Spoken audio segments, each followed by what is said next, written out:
여러분 안녕하십니까. 정격시사 고성국입니다. 태풍 속보 알려드리겠습니다. 오늘 아침 7시 경기도 김포시, 인천광역시 강화 지역에 호우경보가 발효됐습니다.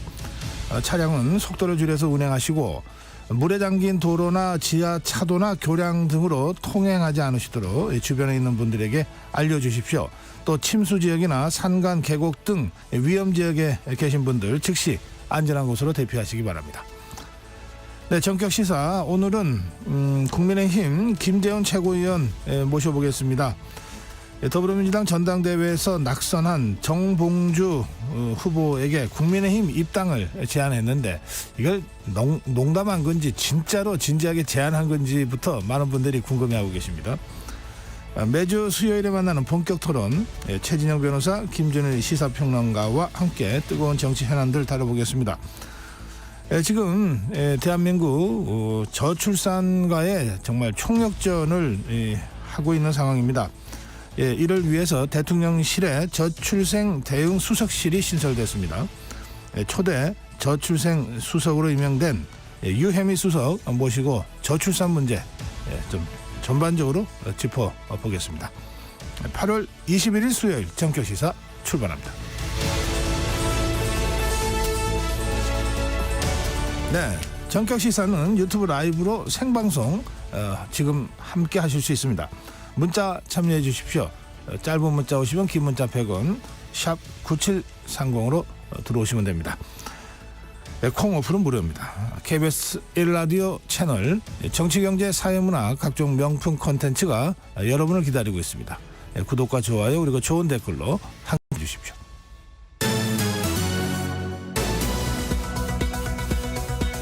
네, 뉴스 브리핑입니다. KBS 우정아 기자입니다. 어서 오세요. 안녕하세요. 네, 첫 소식, 이 태풍 소식 좀 전해주세요. 지금 비가 오고 있는데, 앞으로도 비가 올 것 같고요. 어떤 상황입니까? 네, 이 태풍 종다리가 어젯밤 전남 해상에서 이 열대 저압으로 이 세력은 많이 약화됐습니다. 대신에 많은 비구름을 몰고 오다 보니까 지금 수도권 또 충남 서해안 지역을 중심으로 정말 좀 많은 비가 내리고 있습니다. 오늘 수도권과 강원 영서, 이 충남 지역에는 최대 100mm 이상의 많은 비가 예상이 되고 있고요. 남부지방에도 최대 60mm 정도의 비가 더 올 것으로 보입니다. 바람도 강하게 불어서 이 주의를 좀 하셔야겠습니다. 정부는 지금 인천 소래포구를 포함해서 보령, 오천, 또 군산, 내향 등 전국 20곳에 침수 가능성이 있다고 발표를 한 상태입니다. 특히 지금은 밀물 소위가 1년 중에 가장 높다는 이 백중살이 기간이어서 특히 이 저지대에서는 침수 가능성이 있어서 각별히 좀 주의를 하셔야겠습니다. 네. 간밤에 들어온 외신도 살펴드리겠습니다. 미국 민주당 전당대회 이틀째인데 오바마 대통령, 전 대통령 부부의 연설이 예정돼 있습니까? 네, 오늘 밤에는 아직도 이 영향력이 좀 건재하다 이런 평가를 받는 오바마 전 대통령 부부가 모습을 드러낼 예정입니다. 연단에서 해리스 부통령에 대한 전폭적인 지원 사격을 하면서 이 전당대회 분위기를 좀 최고조로 끌어올릴 것으로 보입니다. CNN 방송은 오바마 전 대통령만큼 극적인 순간을 만들 수 있는 연사는 없다. 이렇게 좀 평가를 하고 있습니다. 또 오늘 이 해리스 부통령의 남편이죠. 이른바 이 세컨드 젠틀맨이라고 불리는 더그 엠 호프 역시 연설을 할 예정입니다. 어제는 바이든 대통령이 첫 연사로 나서서 52년 정치 인생을 사실상 좀 마무리하는 눈물의 연설을 마쳤습니다. 오늘 해리스 부통령은 월즈 이 부통령 후보와 함께 위스콘신 주에서 이 유세에 나설 예정이기 때문에 오늘 밤에 이 전당대회장은 찾지는 않을 것으로 보입니다. 네, 그런데 지금 미국 민주당 전당대회 그 대회장에 친팔레스타인 시위대가 계속 시위를 하고 있다고요? 네, 이 친팔레스타인 시위대가 지금 일대에 약 4만 명 정도 운집했다 이런 보도가 지금 계속 나오는데요. 규모가 정말 큰 수준입니다. 전쟁을 벌이고 있는 이스라엘을 규탄을 하면서 전쟁을 멈춰달라 이렇게 호소를 하고 있는데요. 대규모 시위 역시 이틀째 이어지면서 경찰이 어제 13명을 체포를 했다고 합니다. 워낙 지금 규모가 큰 시위다 보니까 혹시 전당대회 기간 중에 어떤 사고가 일어나지 않을까, 그래서 변수로 작용하지 않을까 이런 관심도 모아지고 있습니다. 네, 미국 민주당 전당대회 상황은 여기까지 전해드리겠습니다. 트럼프 전 대통령 민주당의 컨벤션 효과에 맞서기 위해서 연일 공세를 퍼붓고 있는 것 같습니다. 네, 이 최근 뭐 해리스의 상승세를 포함해서 이 말씀하신 이 전당대회 컨벤션 효과까지 더해지다 보니까 이 트럼프 전 대통령 이 발언 수위가 좀 계속 높아지고 있습니다. 이번에는 미시간주를 찾은 자리에서 법 질서를 바로 세우겠다라고 하면서 이 해리스 부통령이 너무 관대하다 뭐 이렇게 지적을 했습니다. 그러면서 이 트럼프 전 대통령은 해리스가 만약에 대통령이 되면 범죄와 혼란 또 파괴, 죽음까지도 가져올 것이다. 뭐 이런 좀 극단적인 주장도 하기도 했습니다. 네, 간밤이들은 외신 속보 하나 더 보내드리겠습니다. 당초에 그 이스라엘 보복 공격이 임박했다. 이란이 이스라엘을 보복 공격할 가능성이 높다. 임박했다. 저희 시간에도 여러분 전해드렸는데요. 이제 이란 쪽에서 시간이 걸릴 수도 있다. 이런 얘기가 나왔습니까? 네, 계속 말씀하신 대로 보복을 계속 공언을 해 왔습니다. 그런데 지금 뭐 보복에 좀 시간이 걸릴 수 있다 이렇게 하면서 좀 한 발 물러서는 듯한 모습을 보였습니다. 이란 혁명 수비대 대변인은 현지 시각으로 어제 이 국영 방송을 통해서 대응을 기다리는 시간, 그러니까 보복 공격이죠. 보복 공격에 대한 시간이 길어질 수 있고 이란군은 성급한 행동에 나서지 않는다 이렇게 말을 했습니다. 뭐 그러면서도 보복 공격은 반드시 있을 것이다. 뭐 이렇게 덧붙이기는 했지만 뭐 지금 분위기는 좀 살짝 가라앉은 분위기입니다. 보복 공격에 불씨가 됐던 하마스의 수장이죠. 이 하니의 암살 직후 좀 강경 일변도였는데 수위는 정말 좀 낮아진 분위기입니다. 그래서 지금 뭐 물밑에서 뭐 어떤 거래가 좀 이루어지고 있는 것 아니냐 이런 관측도 나오고 있습니다. 네, 그런데 팔레스타인 무장정파 하마스 휴전 중지안을 또 거부했군요. 네, 이런 상황에서 이 하마스는 휴전 중지안을 다시 한번 거부를 했습니다. 앞서서 이스라엘을 방문했던 블링컨 미 국무장관은 이스라엘이 미국의 이 휴전 중지안을 수용을 했다라고 하면서 이 하마스도 똑같이 중재안을 수용하라 이렇게 압박을 했었죠. 하마스가 이번에 이 중재안을 거부를 했습니다. 또 한 번 거부를 한 거죠. 미국의 주장은 허위다. 그리고 미국이 이스라엘 정부가 더 많은 범죄를 저지르도록 허용하고 있다. 이렇게 하마스가 지금 비난을 하고 있는 상황이어서 휴전 협상이 지금 지지부진한 상황입니다. 네. 자, 어제 새벽에 북한 군인 한 명이 동부전선의 군사분계선을 넘어와서 귀순을 했습니다. 네, 이 북한군 한 명이 이 귀순 의사를 밝힌 거는 말씀하신 대로 어제 새벽이었고 이 강원도 고성군의 이 분계선을 넘어서 왔습니다. 지난 8일이었죠. 북한 주민 이 한 명이 한강 하구의 남북 중립수역을 통해서 귀순한 지 12일 만에 또 귀순이 벌어졌습니다. 네. 이 북한군은 육군 22사단 이 관할 구역의 군사 분계선을 걸어서 통과한 걸로 전해지고 있습니다. 뭐 이 지역은 과거에 남북 간 통행로였던 동해선 도로가 있는 곳인데 인근의 오솔길을 따라서 좀 내려온 걸로 알려지고 있습니다. 합참은 군사 분계선 이북에서부터 군 감시 장비로 추적 감시를 했기 때문에 정상적인 유도 작전을 통해서 신병을 확보했다. 이렇게 설명하고 있습니다. 네, 지금 뭐 조사 중일 텐데 혹시 밝혀진 게 좀 있습니까? 네, 뭐 왜 기순을 했는지 지금 조사가 이루어지고 있는데요. 방금 제가 말씀드렸던 과거 이 동해선 도로가 있던 곳은 지난 4월쯤부터 이 북한군이 불모지 조성 또 대전차의 방벽 건설 여기다가 뭐 지뢰 설치까지 대규모 작업이 계속됐던 곳입니다. 관련 동향을 추적해왔던 합참은 비무장지대 인근 북한군들이 최근 폭염 속에서도 이 무리한 작업으로 온열 질환자가 속출을 했었고 또 수차례 지뢰 폭발까지 있어서 다수의 사상자가 발생했던 지역이었다 이렇게 설명을 하고 있습니다. 네. 이런 상황들이 이번 귀순과 관련이 있는지 지금 조사가 진행되고 있는데요. 현재까지 일단 북한군의 특이 동향은 없는 걸로 확인이 되고 있습니다. 네. 네, 말 그대로 푹푹 찌는 폭염이 계속되고 있습니다. 그런데 이런 날씨에도 에어컨을 설치는 했는데 마음대로 쓰지도 못하는 그런 분들이 계시다고 합니다. 영구 임대 주택의 주민들이라고 하는데 이거 에어컨이 있는데 왜 못 써요? 네, 이 한마디로 뭐 말씀드리면 많이 틀었다가 전기가 끊길 수도 있기 때문입니다. 예. 왜냐하면 이런 영구 임대 주택들이 이 가구당 전기 용량이 낮다고 합니다. 네. 그래서 많이 쓰면 전기가 차단된다는 거죠. 민주당 박용갑 의원실 자료를 좀 보면 전국 122개 영구 임대 단지 중에서 가구당 이 전기 용량이 1.5kW 이하 단지가 약 30곳 정도 됩니다. 1.5kW 제가 말씀드린 1.5kW가 이 시중 벽걸이 에어컨 소비 전력이 약 0.7에서 1 정도 수준이어서 그러니까 조금만 틀면 거의 전기가 끊어진다 이렇게 봐도 무리가 아닌 상황입니다. 그러니까 에어컨을 못 트는 거죠. 이런 사정이다 보니까는 지금 새로 짓는 영구 임대주택에는 에어컨 설치가 의무화가 돼 있는데 노후 영구 임대주택에는 이런 설치도 의무화를 하기도 쉽지가 않은 상황인 겁니다. 그렇군요. 저희 취재진이 이 한 노부부의 집을 방문을 해보니까 실내 온도가 33도까지 올라갔었는데 에어컨도 못 틀고 버티는 모습을 계셨습니다. 그래서 일단 LH 측은 현재 이 비용 문제 때문에 중단돼 있는 영구 임대주택 이 에어컨 설치 작업을 순차적으로 좀 개선을 해 나가겠다 이런 입장은 일단은 밝힌 상태입니다. 좀 빨리 개선돼야 되겠습니다. 네네. 네. 가계 빚이 갈수록 늘어나는 추세인데요. 서울 집값은 계속 상승세입니다. 이러다 보니까 금융당국이 결국 대출 한도를 줄이기로 했다는데 이게 얼마나 줄어드는 겁니까? 네, 이 한마디로 핵심은 이 수도권 집의 이 주택담보 한도 대출을 조금 다른 지역보다 더 줄이는 겁니다. 예를 들어서 소득이 5천만 원인 사람을 기준으로 금리 4.5% 30년 만기로 대출을 받는다고 하면 지금 받을 수 있는 게 3억 1,500만 원 정도 되는데 이렇게 되면 수도권 기준으로 약 2억 8,700만 원 그러니까 한 3천만 원 정도까지 이제 다음 달부터 줄어들게 됩니다. 네. 정부가 스트레스 금리라고 하는 거를 적용을 한 건데요. 이 스트레스 금리는 금리가 높을수록 이 대출 한도는 줄어들게 됩니다.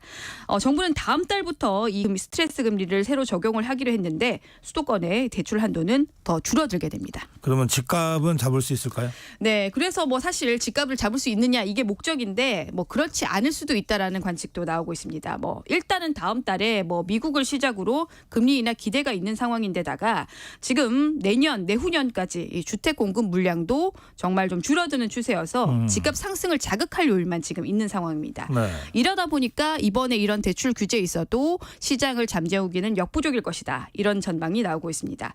금융당국이 이번에도 집값이 안 잡히면 전세 대출까지도 규제할 수 있다. 이런 입장을 밝히고 있어서 이른바 이 갭 투자까지 영향이 있을지 지켜봐야겠습니다. 네, 오늘 여기까지 듣겠습니다. 뉴스브리핑 우정화 기자였습니다. 전격 시사 듣고 계신 지금 시각 7시 32분입니다. 날씨 정보입니다. 태풍 종다리는 어젯밤 열대저압부로 약해졌지만 남아있는 비구름 때문에 내일까지 전국에 비가 오겠습니다. 지금 호우특보 상황 서울 등 수도권, 강원 내륙산지, 충남과 경남 남해안에 호우경보와 주의보가 내려진 곳이 많습니다. 오늘 낮까지 중부지방은 요란한 비가 시간당 30에서 50mm까지 예보돼 있고요. 중부지방 오늘 30에서 80, 최대 100mm 이상, 남부지방은 최고 60mm 이상 비가 예보돼 있습니다. 폭풍해일주의보는 경기 서해안과 인천, 충남, 태안에 발효 중이고요. 남해안과 서해안, 제주 중심으로는 강풍주의보와 함께 부근 해상에 풍랑주의보도 내려져 있습니다. 강한 바람 내일까지 주의하셔야 되겠습니다. 남부지방은 오늘 광주와 대구가 33, 4도까지 오르면서 폭염경보가 계속되는 곳이 많은 반면 서울은 오늘 낮 최고기온 30도로 많은 비가 예보된 중부지방의 경우 폭염주의보로 좀 낮아지긴 했습니다.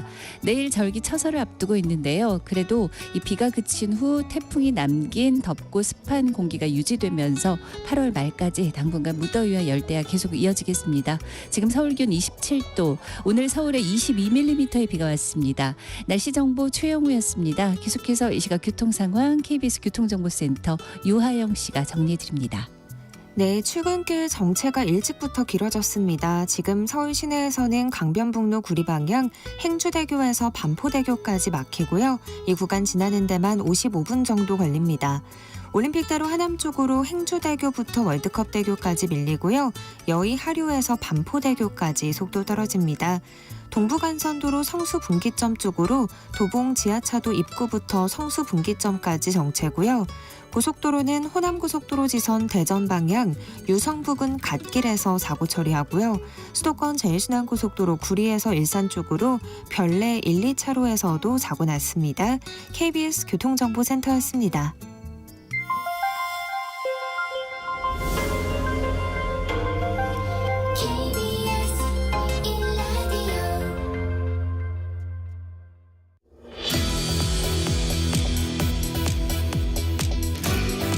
네, 어제 정치권에서 아주 화제가 된 그 한시가 한 수 있었습니다. 예, 국민의힘의 김재원 최고위원이 정봉주 더불어민주당 정봉주 전 후보에게 보낸 시인데요. 국민의힘 입당해서 함께 손잡고 싸우자 뭐 이런 내용을 좀 풍자적으로 담은 시였습니다. 그 시를 보낸 국민의힘의 김재원 최고위원을 직접 모시고 말씀 좀 듣겠습니다. 어서 오십시오. 안녕하세요. 예, 그 한시를 그렇게 그 시 내용 잠깐 좀 소개해 주실래요? 아니 시 내용은 뭐 중국의 이제 그 명청 전쟁 당시에 그 명나라 장수 청년 장수 오삼계가 그 청나라의 그 당시 섭정왕이던 예친왕 도르곤에게 보낸 입관 토적 그 사녀관으로 들어와서 같이 명나라에 쳐들어온 그 황소에 난 이 도적들 농민 반란군을 접수자 뭐 이런 황소의 난이 아니고 제가 착각했는데 이자성은 안에 그 반란군을 쳐부수자 뭐 이런 내용인데 사실 뭐 그 내용보다도 저도 전당대회를 거친 과정에서 민주당 전당대회 전 과정을 보면서 이게 유권자들의 민주적 의사를 모아서 당 지도부를 만들어가는 과정이 아니고요. 마치 그 도적의 무리들처럼 그 패거리를 지워서 그 누구를 합쳐서 지도부를 구성해 나가는 그 과정이 정말 좀 이제는 민주주의 말기적 증상이다 이런 생각이 들었고요. 그 과정에 등장한 이 명파리 개딸들은 실존하는 현상이거든요. 그래서 그분들에 대해서 좀 나름의 제 어떤 입장을 말씀드린 것이고 사실 정봉주 의원이야 지금 명파리 개딸들에게 포위되어 있는데 무슨 뭐 저 말을 하겠습니까? 그냥 이재명 대표에 대한 무한 애정, 민주당에 대한 그 40년 당원으로서의 민주당의 주인 의식과 열정 뭐 이런 주장을 하면서 있겠지만 그분의 말씀이야 그럴 것이고요. 결국엔 이 가해자인 이 명파리와 개딸들이 또 나서서 마치 정봉주 의원의 가련하게 여기는 듯이 이야기하고 나서는 것조차 참 가소롭기 짝이 없는 거죠. 이런 상황에 대해서 제 나름대로 풍자적인 시를 보낸 겁니다. 그래서 정치판이 이제 너무 막장으로 치닫고 사막화되는 것 같아서 마음이 아픕니다. 예. 정봉주 후보 쪽에서 뭐 무슨 답신이 있었어요? 오겠습니까? 정봉주 의원이야 저 40여 년간 민주당에서 활동을 했는데 당연히 민주당에서 정치 생활을 계속하기 위해서 지금 뭐 무슨 저 그 충성 발언을 할 수밖에 없는 거죠. 무슨 일이 있어도 그리고 또 그런 정치 환경이 된 것이 너무 안타깝습니다. 네. 그러고 보면 이제 굳이 조금 좀 비교하자면 그 김재원은 그래도 국민의힘에서 최고위원에 당선이 됐는데 정봉주는 더불어민주당에서 떨어졌다. 이게 민주당이 그만큼 이제 민주정당이 아니라는 반증이라고 봅니다. 그래서 말로는 거창하게 일극체제라고 하지만 그럼 1인 지배 정당이 된 거거든요. 그러니까 이재명 대표가 눈만 껌뻑하면 누구는 나가 떨어지고 그 어떤 사람은 당선권 밖에 있다가 당선이 되고 그 최고위원 경선에서 1위 하던 후보가 순식간에 추락해서 당선권 밖으로 밀려나가는 그 정치 폭력성을 보고 이게 지금 과연 민주사회로 가는 지금 과정인가 아니면 그 정말 정치가 퇴보해서 야만 시대로 가는 것인가. 그것을 적어도 전당대회에 출마해서 한번 겨뤄봤던 입장에서는 굉장히 크게 느껴졌습니다. 정봉주 후보가 1위에서 6위로 추락해버리는 것. 그리고 5위, 6위를 다투던 전현희 후보가 그 이 발언 하나로 김건희 살인자 이 발언 하나로 2위로 그렇죠. 치고 올라가잖아요. 그러니까 민주당에서 살려면요. 네. 정말 정상적인 그 품격 있는 정치인으로는 민주당에서 당분간은 살아남을 수 없다는 것을 이번 전당대회에서 여실히 보여준 것이거든요. 네. 이 야만적인 정치가 과연 민주주의 사회에서 앞으로 얼마나 우리 그 나라의 민주주의를 퇴보시키고 퇴행시킬 것인가라는 문제의식을 우리는 가져야 된다고 봅니다. 그런데도 그것이 마치 정당한 양 또는 자신들이 주장하고 자신들이 보여준 것이 집단지성이라는 말로 네. 표현하면서 또 정봉주 의원에 대해서 무슨 이야기를 하면 약간은 저 연민의 정을 느끼는 듯이 이야기하고 나서는 이 명파리 세력들을 보면서 네. 참으로 가소롭기 그지없죠. 그 정봉주 후보도 사실 그 팬덤이 좀 일찍부터 있었잖아요. 대단한 시대가 있었습니다. 예. 김어준 이런 분들하고 같이 그 낙곰수 예. 그리고 다스베이다 뭐 이렇게 하고 할 때는 원조 팬덤을 이끌고 있었죠. 아마 이번 전당대회에서 1위로 올라섰던 그 저력도 그런 팬덤 정치를 겪었던 분이기 때문에 가능했던 것 아닌가 생각합니다. 이 뭐 성경에 칼로 흥한 자 칼로 망한다는 말씀이 있다고 그러던데 이게 팬덤으로 흥하면 팬덤으로 망하게 됩니까? 뭐 이 한국 정치에서 팬덤 현상을 어떻게 보십니까? 하여튼 양날의 칼인 것 같아요. 네. 그래서 팬덤이라고 그 최근에 여러 가지 논란이 되는 것이 아마 조국 수호대 개딸들 뭐 이런 분들로부터 시작이 되었는데요. 네. 이게 첫째는 강렬한 지지자들이기 때문에 지지를 받고 있는 정치 지도자의 입장에서는 그게 싫지 않을 가능성이 있습니다. 그리고 문재인 대통령이 뭐 댓글 테러하는 분들을 양념이라고 네. 할 정도로 그렇기 때문에 한편으로는 그런 지지 세력들에 의해서 자신의 정치적 영향력을 키워가는 입장이 될 수는 있는데 이 팬덤들은 사실 좀 훌리건 스포츠에서 훌리건들하고 비슷한 행태를 보이거든요. 때때로는 네. 그럴 경우에는 자신이 의도하지 않았던 반감 세력을 또 많이 만듭니다. 일각에서 뭐 검증되지는 않았지만 팬덤이 10%면 그 반대 세력이 20%가 된다. 뭐 그런 주장을 하는 분들도 있거든요. 네. 그래서 이게 걷잡을 수 없이 커지면 나중에 가면 이게 사실 자신의 정치적인 영향력을 확대하는데 피해가 될 수도 있습니다. 네. 그게 그래서 족쇄가 될 수도 있다. 그런 것을 좀 잘 유념하는 것이 좋죠. 그 국민의힘에도 한동훈 대표의 팬덤이 있잖아요.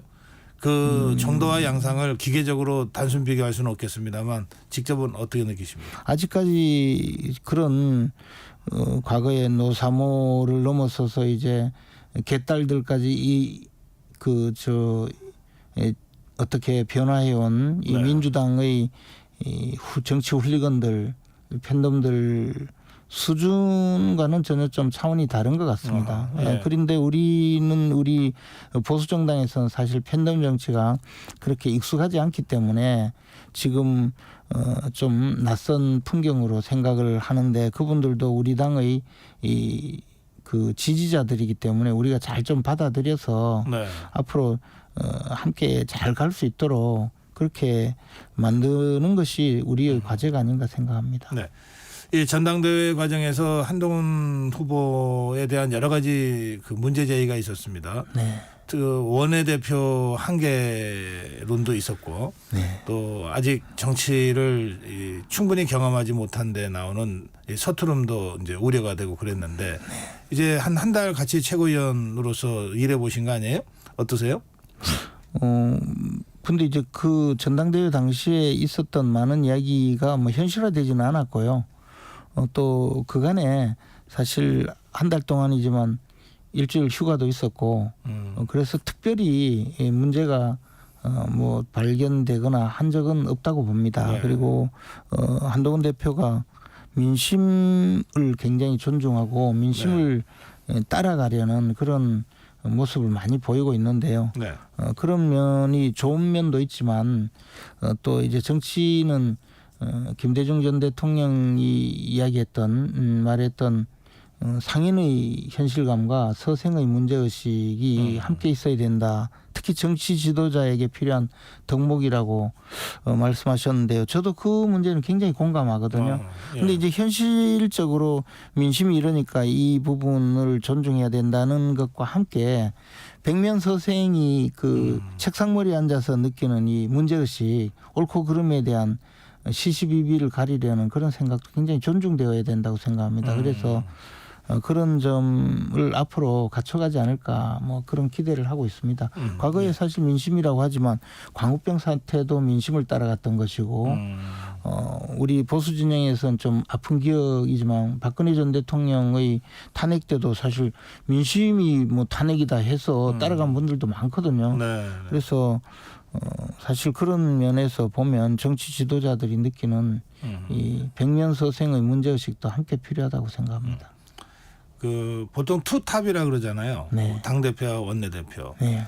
예, 한동훈 당 대표와 추경호 원내 대표 간에 이를테면 김경수 전 경남지사 복권 문제라든지 또 정점식 정책위 의장의 유임 또는 사표 사임 문제라든지 또 가장 최근에는 아마 가장 좀 이제 심각한 문제일 텐데 최상병 해병대원 특검법 그 관련된 문제라든지 이게 어떤 때는 크게 다른 것 같고 어떤 때는 미묘하지만 어쨌든 차이는 좀 있는 것 같고 그런데 뭐 전면 충돌은 아직 없습니다. 네. 그 상황이 잘 조정이나 관리되고 있는 겁니까? 우리 당은 누차 말씀드렸지만 그 오랜 세월 동안의 정당 민주주의의 그 토론과 수기의 과정에서 이 투톱 체제가 만들어져 있고 특히 국회 운영에 관해서는 원내대표가 최고 권한을 갖는다고 명시를 하고 실질적으로 보장을 하고 있는 그런 정당이거든요. 그래서 국회 운영과 관련된 것 예를 들어 말씀하신 최상병 특검법이라든가 또는 국회 입법이나 의결이 필요한 여러 가지 사안에 대해서는 사실 원내대표가 주도권을 갖고 가고 있고 네. 또 그렇게 가질 수밖에 없는 상황이 되어 있습니다. 그렇기 때문에 이런 약간의 의견 차이라도 그것을 조정하는 이 시스템이 갖춰져 있는 것이죠. 그래서 최상병 특검법의 경우에 그 당초에 한동훈 대표께서 당론으로 그 제3자가 추천한 특검법을 발의하겠다라고 저 전당대회 출마 회견에서 말씀을 하셨지만 네. 현실적으로 특검법을 제안하고 발의하고 또 이끌어 가야 될 분은 원내대표이기 때문에 네. 지금 의견 조율 과정에 있는 것으로 보이고요. 또 그 의견 조율이라는 것도 결국은 국회 운영에 관한 최고 의사결정 기구인 의원총회에서 처리를 해야 되거든요. 그럼 결국 의원들과 의견을 잘 모아가야 되는 상황이기 때문에 약간의 의견 차이가 있거나 좀 더 그 근본적인 의견 차이가 있다 하더라도 그 의견을 조정해가는 시스템이 마련되어 있기 때문에 큰 문제는 없으리라고 봅니다. 지금 더불어민주당의 박찬대 원내대표는 한동훈 대표에게 26일까지 네. 발의해라 이렇게 지금 요구하고 있고 이런 식으로 지금 거기다가 또 무슨 제보 조작 제보 사건, 공작 의혹, 그것도 특검에 포함시키자고 제안을 했지만 민주당에서는 당연히 네. 그것도 받겠다. 더 나가서 아마 다른 조건을 또 붙여도 네. 그것도 받겠다. 뭐 이렇게 나올 텐데요. 네. 그것은 그만큼 민주당이 이 최상병 특검법을 대하는 태도가 실제 특검법을 통해서 진실을 밝히려는 것이라기보다는 네. 이 정쟁의 수단으로 끌고 가려는 목표가 있거든요. 그래서 그 한동훈 대표께서 물론 순수하고 좋은 뜻으로 제3자 특검법에 제보 공작 그 사안까지 포함시키자고 하셨겠지만 민주당은 그것을 또 받아들이고 계속적으로 특검법을 제안에 직접 발의해라라고 요구를 할 것이 자명하거든요. 네. 그래서 이 문제는 조금 더 전략적으로 접근할 필요가 있다고 봅니다. 그리고 그 사안에 대해서 박찬대 원내대표가 만약에 그런 요구를 한다면 네. 우리가 거기에 지금처럼 무슨 조건을 대고 응할 것이 아니고 보다 근본적으로 검토를 해야 된다는 뜻이죠. 좀 그 전략적으로 접근해야 된다. 근본적으로 그 대응해야 된다. 어떤 뜻입니까? 그러니까 민주당이 이 특검법을 한동훈 대표께서는 국민의 눈높이에 맞게 이런 특검법을 만들겠다고 하고 그것이 국민의 눈높이에 맞다고 생각하시더라도 네. 그 정치 투쟁이나 정치적인 협상 과정에서는 전혀 다른 결과가 나올 수 있고 더 나아가서 민주당은 특검 정국으로 끌고 들어가는 것이 목표이기 때문에 네. 그러고 나서 특검 그 한동훈 대표께서 생각하는 국민 눈높이에 맞는 특검법이 발의되고 의결되었다 하더라도 특검은 그렇게 끌려가지 않을 가능성이 있다는 것이죠. 아하, 예. 그래서 좀 더 제가 또 말씀드린 이 상인의 현실감뿐만 아니라 서생의 문제의식도 늘 가져야 된다는 알겠습니다. 말씀이죠. 지금 이제 더불어민주당에서는 한동훈 대표가 얘기한 거니까 또 당 대표니까 네. 하라고 압박을 네. 할 수 있는데 예. 지금 아까 이 원내의 입법 사항과 관련된 그 국민의힘 내부의 시스템이라고 하는 거는 네. 한동훈 대표한테 압박한다고 해서 이게 가동되거나 작동될 일은 아니네요. 그러면. 그렇기 때문에 더더욱이 네. 민주당은 한동훈 대표에게 아하. 요구를 하겠죠. 그리고 한동훈 대표가 어쨌든 자신의 출마의 그 일성이었기 때문에 네. 한동훈 대표의 그 정치적인 입지를 위축시키려는 목표도 있을 겁니다. 네. 사실 민주당 이재명 대표 입장에서는 한동훈 대표가 직접 적수잖아요. 아하. 그리고 추경호 원내대표를 상대해서 무슨 정치적인 위상을 추락시킬 그런 현실적인 필요도 없거든요. 그렇군요. 그래서 한동훈 대표가 굉장히 공경에 빠질 그런 요구나 제안을 할 가능성이 많기 때문에 예. 조금 더 전략적으로 움직일 필요가 이제는 있지 않을까. 그러면 25일 날 이재명 대표와 한동훈 대표가 만나기로 돼 있잖아요. 네. 그럼 그 자리에서 이재명 대표가 한동훈 대표에게 이 특검법 가지고 상당히 강하게 주장을 할 가능성이 좀 있네요. 그 자리에서 강하게 주장하고 어떤 합의점을 만들어내기 위해서 노력한다면 그나마 좀 나은데 거기서 그냥 밑자락만 깔고 나와서 더 공격을 할 가능성이 많죠. 그런 식으로. 어차피 결론을 만들어서 좋은 결과를 이 실체적 진실을 발견하자라는 것이 아니고 상대방을 공격하기 위한 수단으로 이 최상병 특검법을 들고 나올 가능성이 많거든요. 이재명 대표는. 그렇다면 그런 생각인데 이것을 그냥 순수하게 접근해서는 좀 안 된다는 생각이죠. 그러면 지금 이 25일 그 양당 대표 회동을 국민의힘에서는 생중계하자고 하고 있는데 저쪽 더불어민주당에서는 뭐 이벤트 하자는 거냐라고 지금 반대 입장을 일단 표명한 것 같아요. 그러니까 이제 우리 이 당 입장에서는 이재명 대표가 네. 아까 말씀드렸듯이 비공개 회의에서는 별 내용도 없이 밑자락만 깔아놓고 나와서는 네. 온갖 비난을 퍼부을 것이 자명하기 때문에 아하. 차라리 TV 토론하듯이 생중계를 해서 처음부터 끝까지 그렇게 만들자라고 하는 것인데 이게 어쨌든 당대표로 선출된 두 분이 만나는 첫 번째 자리지 않습니까? 네.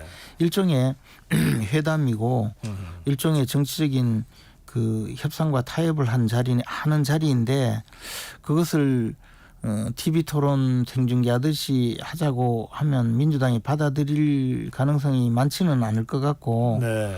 또 그냥 정치 지도자 간의 회담으로 만들어서 잘 결과를 만들 생각으로 임하려고 해보니 저분들이 보통이 넘는 술수를 가질 분들이니까 이게 사실은 참 결론이 나오기가 쉽지도 않고 그 회담 초기부터 이런 내용으로 다투게 되면 결국 회담이 과연 성과물이 있겠느냐에 대해서 걱정스러운 그런 입장이기도 합니다. 저는 전면 공개하자는 주장도 충분히 일리가 있는데 민주당이 받아줄 가능성도 많지도 않는 것 같고 이런 딜레마가 있다고 봅니다. 예, 뭐 즉각 한번 1대1 회동하자고 한 것은 한동훈 대표가 자신감은 갖고 있는 것 같은데 네. 그러나 여러 가지 전략적인 대응이 필요하다. 네. 오늘 말씀 여기까지 듣겠습니다. 고맙습니다. 고맙습니다. 국민의힘 김재원 최고위원이었습니다.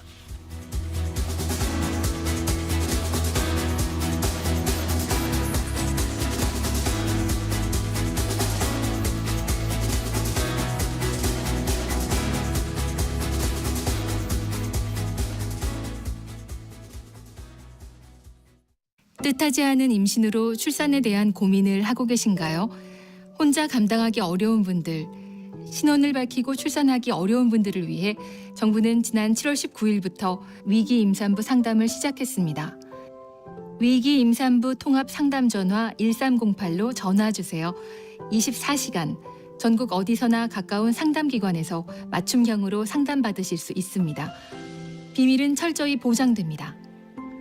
위기 임산부 상담 전화 1308 꼭 기억해 주세요. 정부는 우리의 소중한 아이와 임산부를 위해 최선을 다하겠습니다. 보건복지부.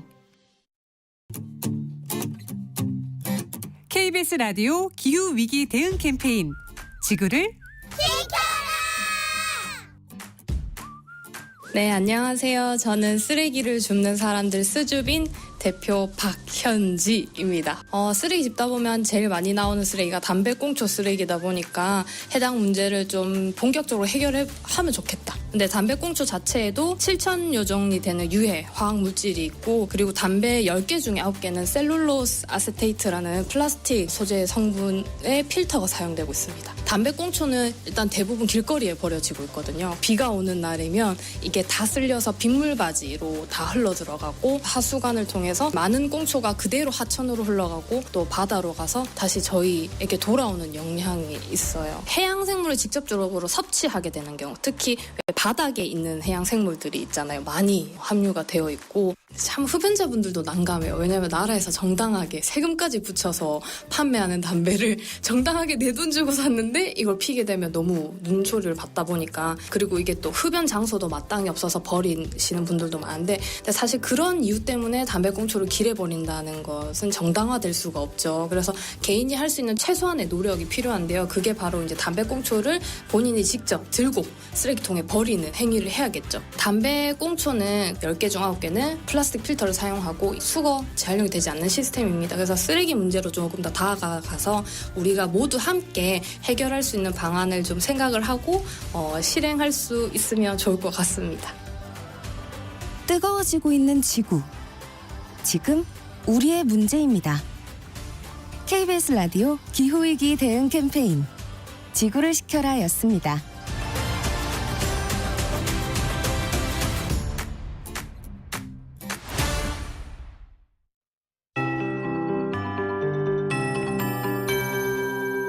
KBS 58분 날씨. 태풍은 어젯밤 열대저압으로 약해졌습니다. 하지만 남아있는 비구름 때문에 내일까지 전국에 요란한 비가 오겠습니다.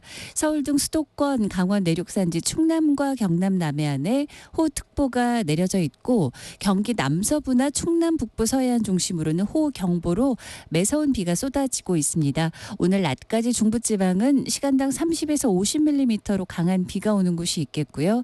중부지방이 오늘 강우량 30에서 80, 최고 100mm 이상, 남부지방은 최고 60mm 이상 지나겠습니다. 남해안과 서해안, 제주에는 강풍주의보와 해상이 풍랑주의보가 발효 중입니다.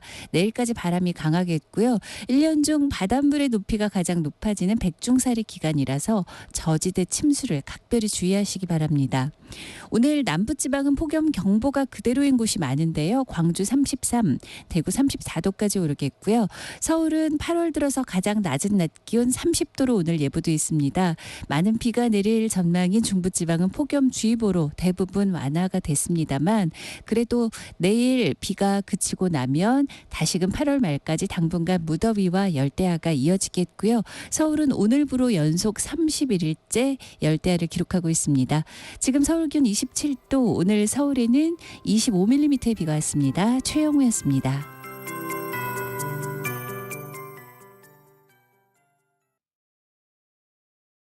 정성을 다하는 국민의 방송 KBS가 8시를 알려드립니다.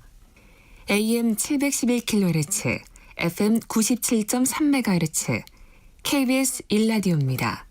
HLKA.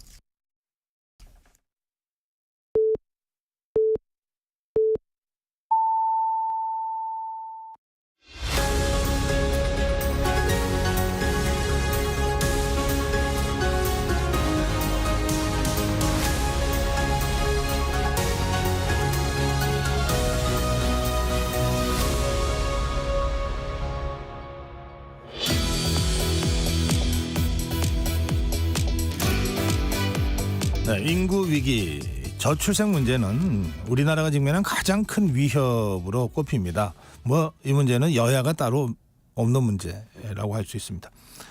그래서 정부는 윤석열 정부 대통령은 대통령실에 저출생 대응 수석을 신설했습니다. 그리고 부총리급의 인구전략기획부 설치도 추진하고 있습니다. 초대 저출생 대응 수석으로 지금 일하고 계시는 유혜미 수석 모시고 직접 말씀 듣도록 하겠습니다. 수석님 어서 오세요. 안녕하세요. 지난달에 임명되셨잖아요. 네, 그렇습니다. 그때 그 대통령실에서 설명할 때 쌍둥이 남매를 키우는 40대 워킹맘 그리고 거시경제학자 이렇게 소개를 했는데 네, 맞습니다. 그 남매입니까? 예, 남매입니다. 쌍둥이. 몇 살이에요 지금? 지금 초등학교 6학년입니다. 예. 초등학교 6학년이요? 예. 그럼 아직도 좀 엄마의 손길이 필요한. 예, 그렇습니다. 그래서 저 대신 요즘에는 이제 남편이 아이들을 많이 챙기고 있습니다. 아, 그렇습니까? 네. 예. 이렇게 그 쌍둥이를 키우면 힘드시죠? 물론 힘들죠. 그런데 이제 아이들이 또 큰 기쁨을 주니까요. 네. 또 아이들이 싸울 때는 왜 저럴까 싶다가도 또 엄마한테 와서 또 안기고 할 때는 네. 또 그런 행복이 없습니다. 그러니까 일가 가정을 어쨌든 양립하신 건데 예. 어떤 점이 제일 어려웠습니까? 무엇보다도 이렇게 인식이 그 사회적인 인식이 아이들을 돌보는 책임이 1차적으로 엄마한테 있다라고 생각을 하니까 그렇게 인식들 하죠. 예, 그래서 일하면서 아이도 돌보는 게 이제 엄마의 책임이다라고 생각을 하는 경우가 많고 네. 저도 이제 예외일 수가 없었기 때문에 네. 근데 두 가지를 동시에 100% 잘해내기라는 어렵지 않습니까? 네. 그러니까 아이들한테도 뭔가 구멍이 있는 것 같고 제가 잘 돌보지 못하는 것 같고 또 일을 할 때도 100% 집중하지 못하는 것 같으니까 양쪽으로 뭐 좌절감이나 죄책감이 드는 것이 가장 좀 어려웠다고 볼 수가 있고요. 네. 근데 저는 그래도 직업상 좀 시간을 유연하게 쓸 수가 있었는데 네. 시간을 유연하게 쓰지 못하시는 대부분의 이제 근로자분들은 사실 일과 가정을 양립하기 굉장히 어려운 상황에 처해 있으시기 때문에 그런 부분이 제가 좀 많이 기여하고 노력해야 될 부분이라고 생각하고 있습니다. 네. 수석님은 이제 대학 교수를 하셨으니까 네. 상대적으로 그런 점에 있어서는 좀 유연한 대처가 가능했는데 네. 정시 출근, 정시 퇴근이 기본인 대부분의 근로자들에게는 쉽지 않은 일이다. 그렇죠. 예. 그 지금 출산율이 아주 심각하게 낮아졌잖아요. 네. 그 근본 원인은 뭐라고 생각하세요? 저는 일단 청년들이 결혼과 출산을 꿈꿀 여유가 없다. 그것 때문에 지금 출산율이 낮아지고 있다라고 생각하는데요. 네. 보다 구체적으로 이제 말씀을 드리자면 네. 일과 가정을 좀 양립하기 어려운 여건 그리고 돌봄과 같은 이제 양육의 부담이 크고 거기에 이제 주거 부담까지 크다 보니까 이런 원인들이 작동을 해서 전반적으로 생활이 좀 안정되지 않으니까 결혼하기도 어렵고 결혼을 해도 좀 늦게 한다든지 아니면 결혼을 하고 난 이후에도 아이를 과연 낳을 수 있을까 이렇게 생각을 하는 그래서 이제 좀 저출생 현상이 심화되는 그런 원인이라고 생각을 하고요. 네. 여기에 좀 구조적인 원인까지 덧붙여져서 수도권 과밀이라든지 이런 것들이 경쟁이 격화되고 일자리를 찾기 어려운 상황으로도 연결이 되고 사교육비 부담도 이제 워낙에 크고 하니까요. 네. 이런 여러 가지 원인들이 복합적으로 나타나면서 이게 저출생이라는 현상으로 네. 드러나고 있다. 이렇게 예. 보고 있습니다. 지금 우리나라의 그 저출생 이게 뭐 0.6으로 떨어질지도 모른다 이런 얘기도 있는데 이게 전 세계적으로 비교하면 어느 정도 심각한 거예요? 어느 정도 심각한지 말씀을 드리자면 네. 일단 이 합계 출산율이라는 개념이 있습니다. 네. 이제 우리나라의 이제 인구 구조 변화를 크게 저출생과 고령화로 요약해서 얘기를 할 수가 있을 텐데요. 네. 저출생과 관련해서는 합계 출산율이라는 개념이 한 여성이 가임 기간 중에 낳을 것으로 예상되는 출생아의 수입니다. 네. 그러니까 한 여성이 평생 동안 몇 명의 자녀를 낳을까 요건데 요 숫자가 지금 2023년에 0.72인데 네. 이게 세계 최저 수준입니다. 그러니까 세계에서 세계 최저예요? 예, 낳기로 1등이다라는 이제 말씀이고요. 근데 이렇게 출산율이 하락하는 속도도 유례가 없습니다. 보시면 2000년을 기준으로 봤을 때 우리가 자주 비교하는 이제 선진국들이 OECD 회원국이 있지 않습니까? 네. OECD 회원국의 평균 합계 출산율이 2000년에 1.7이었고요. 네. 이게 2021년, 21년 사이에 1.58로 퍼센트로 하면 7% 정도 줄었습니다. 근데 같은 기간 동안 우리나라는 45%가 줄었어요. 허허. 1.48에서 0.81로. 네. 그러니까 엄청나게 빠른 속도로 이제 줄어든 거고요. 여기에 고령화 속도도 빠릅니다. 우리가 고령화하면 가장 대표적으로 생각하는 나라가 일본이 있지 않습니까? 네. 근데 이 고령화라는 게 결국 경제 내에 65세 이상 고령 인구의 비중이 빠르게 늘어나는 건데 이거를 고령화 국가라고 해서 이 고령 인구의 비중이 7%면 고령화 국가, 14%면 고령 사회, 그리고 초고령 사회는 20% 이상이 됐을 때 네. 이렇게 보거든요. 근데 일본은 고령화 사회, 즉 7%부터 20%인 초고령 사회까지 가는데 35년이 걸렸거든요. 네. 근데 우리나라는 내년에 초고령 사회를 진입할 것으로 지금 예상이 되고 있는데 25년입니다. 10년 단축했습니다. 아하. 그러니까 기록을 아니, 이거는 기록 단축이라고 경신을- 좋아할 일이 아닌데. 네, 계속해서 기록을 경신하고 있으니까요. 근데 지금의 인구 구조 변화가 그대로 계속된다고 가정을 하면 네. 통계청이 추산하기로 2072년에는 우리나라 인구가 한 30%가량 줄어들고 그래요? 여기에 고령 인구의 비중이 생산 가능 인구라고 하는 15세에서 64세 인구보다도 더 높아질 걸로 지금 예상이 되고 있거든요. 네. 지금은 생산 가능 인구 1명이 고령 인구 한 4명 정도, 아니 반대죠. 생산 가능 인구 4명이 1명의 고령 인구를 부양하는 수준이라고 하면 2072년에는 생산 가능 인구 1명이 1명 이상의 고령 인구를 부담해야 되는 상황이니까 얼마나 이 구조 변화가 심각한지를 좀 알 수 있을 것 같습니다. 지금 예로 드신 2072년이면 50년 후입니다. 그렇지. 네, 그렇습니다. 50년 후에는 이렇게 된다는 건데 네. 그 한 사회가 인구학적으로 지속 가능하려면 그 출산율이 몇은 돼야 돼요? 일단 일입니까? 이제 출산율이 2가 되면 예. 그 인구가 그대로 이제 안정적으로 2가 유지가 돼야 된다. 됩니까? 예. 예. 왜냐하면 이제 여성이 출산을 하고 2명이 이제 결혼을 해서 가구를 네. 이루지 않습니까? 그러니까 2가 되면 이제 안정적으로 그래도 인구가 유지가 되는 상황이고 네. 2보다 적으면 사실은 인구가 이제 경향적으로 감소될 수 예, 감소할 수 있는데 예. 사실 선진국으로 가면서 인구가 뭐 감소하거나 합계 출산율이 떨어지는 것은 일반적인 현상입니다. 네. 그런데 이게 너무 급격하기 때문에 미처 대비할 새도 없이 굉장히 급격한 변화를 맞게 되는 거는 여러 면에서 굉장히 부정적인 영향을 미칠 수 있기 때문에 저희가 적극적으로 네. 대응에 나서야 되는 거죠. 이게 이제 인구 통계 추이라고 하는 게 굉장히 정확하다고 그러더라고요. 이런 식으로 가면 언젠가 지구상에 한국 사람은 한 명도 안 남아 있는 시점이 어느 시점인가 올 거 아닙니까?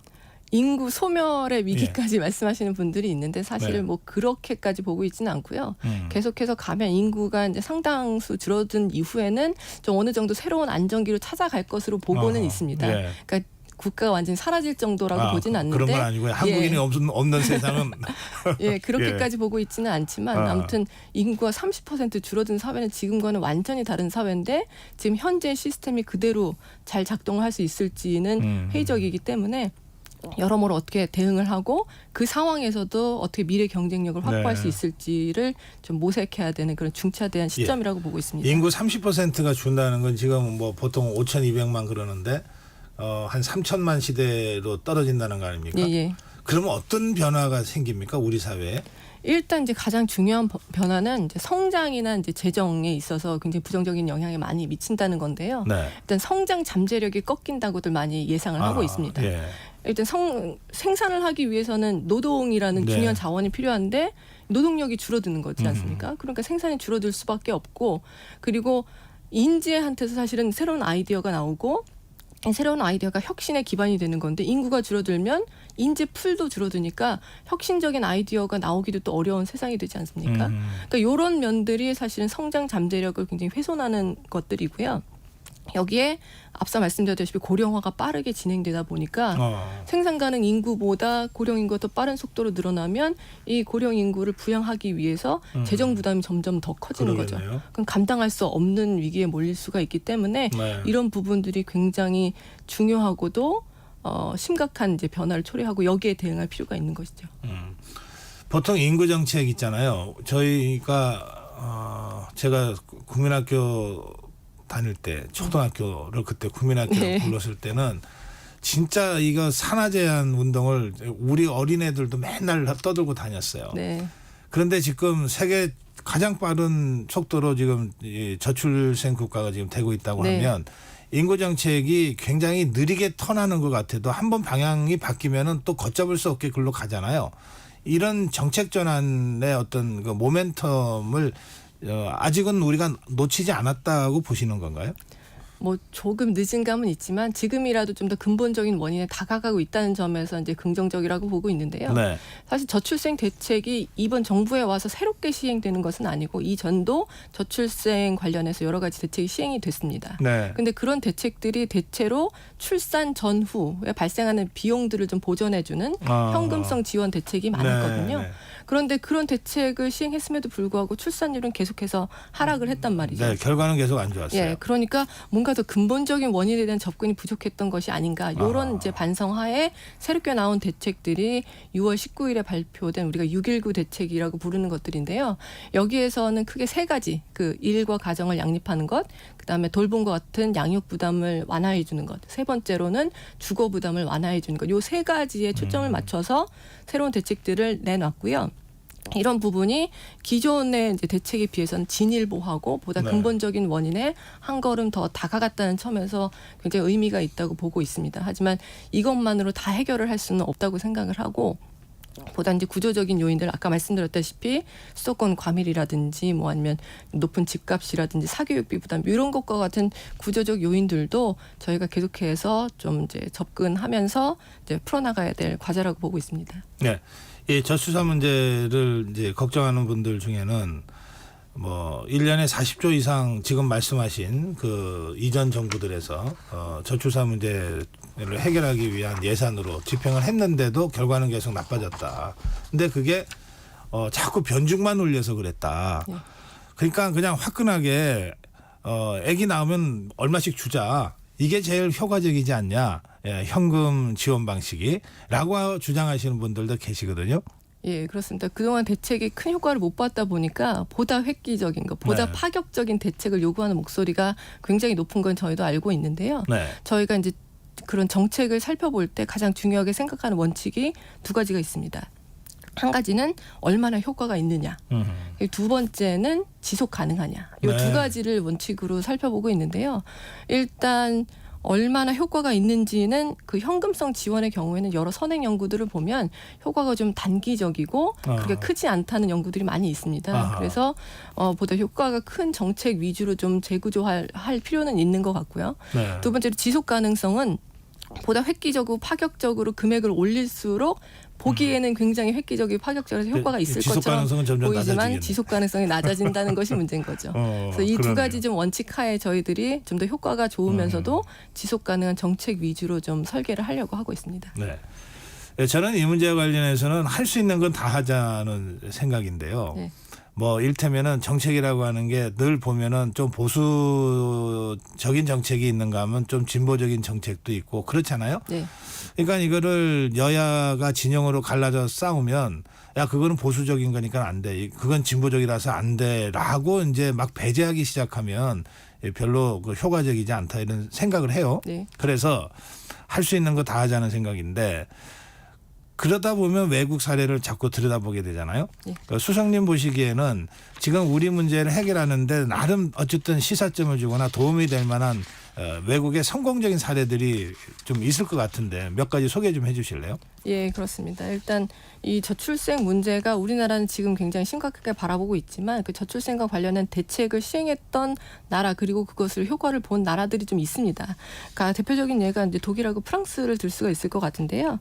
독일과 같은 경우는 뭐 부모 수당을 확대한다든지 아니면 전일제 학교를 이제 도입을 해서 좀 돌봄 부담을 낮춰주는 것, 그다음에 육아휴직이라든지 뭐 출산 휴가를 갈 때 소득이 좀 떨어지지 않습니까? 그러니까 그런 소득 대체율을 높이는 정책, 뭐 이런 정책들을 시행을 해서 실제로 출산율이 반등한 그런 경험이 있습니다. 그래서 94년에 독일은 이제 학교 출산율이 1.24명이었는데 한 2000년, 한 7, 8년 지난 후에 1.38명으로 좀 증가를 했고요. 네. 그 이후에도 효과가 좀 더 나타나고 있었습니다. 그러니까 실제로 한 10년 전후의 시계를 놓고 정책의 효과를 나타낸 경우가 있었고요. 프랑스 같은 경우도 강력하게 공공보육 서비스를 확대하는 것과 같은 정책을 통해서 출산율이 이제 올라간 경험이 있고요. 일본도 사실은 뭐 2005년 대비해서 2015년에는 출산율이 한 뭐 0.2명 정도 반등을 했는데 그게 여러 가지 실시한 그런 정책들, 특히 일과 가정을 양립하기 좋게 만들어주는 그런 여건을 만들어주는 정책들이 그런 부분에서 이제 효과를 나타낸 경험이 있습니다. 그래서 저희도 그런 부분에 굉장히 취약하기 때문에 일가정을 양립할 수 있는 환경을 만들어주고 관련된 제도를 정비하는 것으로 그 출산율이 좀 반등하는 효과를 볼 수 있지 않을까 기대를 하고 있습니다. 아까 그 6.19 대책이라고 그랬나요? 네, 예, 거기 세 가지 대책 말씀하셨는데 하나가 일가정 양립, 그다음에 또 하나가 돌봄 서비스, 그다음에 마지막으로 하나가 주거 부담을 완화해 주는 것이죠. 지금 독일이나 프랑스나 일본 사례는 이 첫 번째 일가정 양립과 관련된 또 돌봄과 관련된 그런 선행 제도와 선행 어떤 연구들이 될 수 있겠네요. 그런 것들이 다 좀 참고되고 수렴돼서 정부의 종합대책이 발표됐다. 그렇게 이해를 할 수가 있겠네요. 예, 그렇습니다. 근데 이런 문제는 어떻습니까? 그냥 좀 이민을 많이 받아들여도 되는 것 아니냐. 어쨌든 총 인구수 증가가 되면 뭐 경제 잠재력이라든지 하는 문제는 해결되지 않냐 이런 주장도 있어요. 예, 그렇습니다. 그 부분도 저희가 이제 살펴보고 있는 부분인데요. 일단 생산 가능 인구가 빠르게 급감을 하고 있기 때문에 여기에 대한 대책으로 생산 가능 인구를 확충할 수 있는 방안이 말씀하신 그 외국 인력을 활용하는 게 한 가지 옵션이 될 수 있을 겁니다. 그래서 그 부분과 관련해서도 앞으로 좀 중장기적인 계획을 세워야 되겠다고 저희가 보고 있는데 지금 현재는 뭐 고용 허가제 같은 것들이 이제 시행이 되면서 단기적으로 좀 이제 노동 공급이 부족한 부분에 외국 인력을 활용하는 방안으로 지금 외국 인력이 들어와서 상당히 기여를 하고 있는데요. 이거보다는 보다 중장기적으로 우리가 외국 인력을 어떤 식으로 활용을 할 것이고 어떻게 유치를 해야 되고 또 외국 인력이 우리만 이렇게 유치하려고 하는 게 아니라 다른 저출생으로 고민하고 있는 국가들도 다 유치하려고 하고 있기 때문에 또 해외에서도 경쟁이 있거든요. 그래서 그런 면에서 또 우리나라가 얼마나 더 매력적인 옵션이 될 수 있을까 이런 여러 가지들을 좀 더 종합적으로 살펴볼 필요가 있는데 이런 부분은 이제 인구부가 출범을 하게 되면 좀 더 이제 주도적인 역할을 할 수 있을 것으로 보고 그런 부분을 위해서 저희도 이제 사전 준비를 하고 있는 상황입니다. 지금 말씀하신 것 중에 하나가 필리핀 가사도우미를 이렇게 입국시켜서 하는 그런 것이십니까?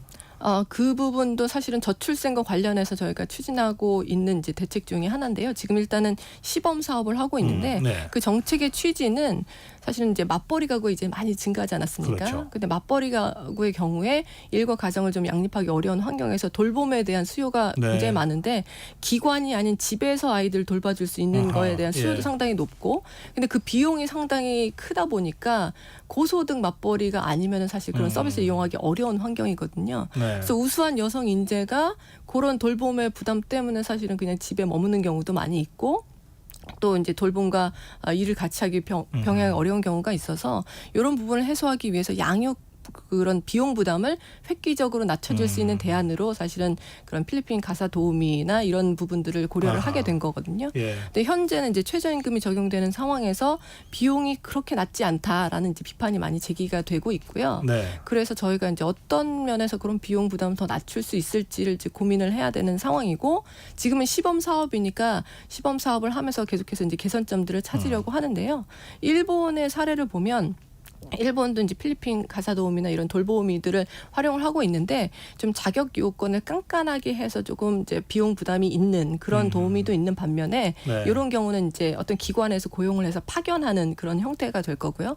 사적 계약의 형태로도 또 운영을 하고 있거든요. 이런 네. 경우는 비용 부담이 뭐 절반에서 3분의 1 수준으로 아하. 상당히 낮출 수가 있는 경우입니다.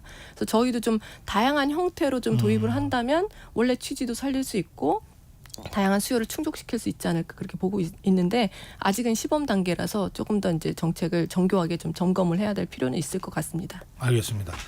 지금 이 일을 일단 대통령실의 수석실 신설로 대통령실 차원에서 좀 고민하고 지금 이제 큰 그림을 그리고 네. 있는 중인데 결국 이거를 힘있게 추진하려면 정부 부처의 신설이 필요하잖아요. 네. 그래서 대통령도 이 인구 전략기획부를 지금 강력하게 추진하고 있는데 근데 이 문제는 정치권에서 입법으로 해주지 않으면 불가능한 것 아닙니까? 네, 맞습니다. 이 문제 관련해서는 수석님 어떤 생각을 갖고 계십니까? 일단 인구부가 빨리 출범을 해야지 이 저출생 위기 대응뿐만이 아니라 그런 이제 인구 구조 변화 속에서 우리 미래 경쟁력을 제고하기 위해서 어떤 식으로 전략을 짜야 될지를 보다 이제 주도적으로 추진을 할 수가 있을 텐데요. 요 아무래도 여야 간에 그래도 이견이 많은 법안들도 있는데 요 정부 조직법 개정안이라든지 아니면 저출산 고령사회 기본법 개정안은 네. 비교적 여야 간에 이견은 좀 적은 것으로 제가 알고 있습니다. 그래서 여야가 좀 타협을 해서 이런 법안은 좀 더 일찍 좀 처리를 해주시면 좋겠다는 바람이고요. 일단 법안이 통과가 되면 3개월 안에 이제 출범이 되게 되어 있습니다. 인구부가. 예. 그러니까 저희는 언제라도 이 법안이 통과될 수 있다는 이제 가정을 하고 지금 그 사전 준비하고. 작업을 위한 준비에 지금 박차를 가하고 있는 그럼 상황입니다. 수석님이 그 국민의힘 여당 네. 또 야당인 더불어민주당이나 다른 야당들하고도 이 문제를 가지고 좀 접촉하거나 하신 적은 있나요? 제가 얼마 전 이제 국회를 방문해서 국민의힘 이제 원내대표하고 그 행안부에서 행안위에서 지금 요 법안을 정부조직법 개정안을 통과를 시켜야 되는 거거든요. 그래서 네. 행안위 간사 맡고 있는 조은희 의원도 뵙습니다. 그래서 뵙고 뭐 어떤 상황인지 뭐 저희가 도와드릴 건 뭐가 있는지 네. 좀 말씀을 나누고 왔는데요.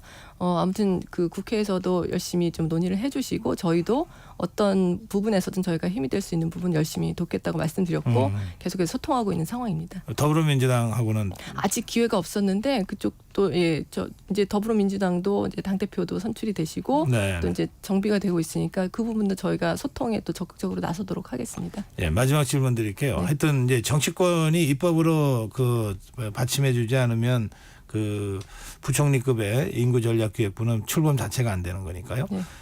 그런데 이 문제 관련해서 또 이 저출생 대책과 관련해서 윤석열 대통령이 여러 차례 그 강조를 했는데 실제 수석으로서 이제 대통령을 직접 모시고 일을 하다 보면 대통령의 의지가 이게 어느 정도다라고 하는 게 느껴지잖아요. 네. 어떻게 느끼고 있습니까? 하여튼 굉장히 의지도 강하시고 거기에 덧붙여서 이 문제가 얼마나 중요하고 또 그런데 풀기 어려운 문제인지를 굉장히 잘 인식을 하고 계십니다. 그래서 네. 저를 처음 만났을 때 이 문제는 정말 무슨 수학의 여러 난제들을 10개 합쳐놓은 것만큼 어려운 문제고 이 문제를 풀 수 있으면 노벨상 감이지만 그래도 우리 포기하지 말고 열심히 잘 해보자라고 말씀을 해주셨거든요. 그래서 그런 중책을 저한테 이제 맡겨주신 만큼 저의 이제까지의 제가 쌓아온 뭐 여러 가지 뭐 경험이든 뭐 지식이든 이런 것들 충분히 활용을 해서 네. 이 문제를 해결하는 정말 최선을 다하도록 하겠습니다. 노벨상이 혹시 목표십니까? 뭐 주시면 마다하진 않겠습니다. 예, 오늘 말씀 잘 들었습니다. 예, 감사합니다. 네, 대통령실 유혜미 저출생 대응 수석이었습니다. 고맙습니다. 감사합니다.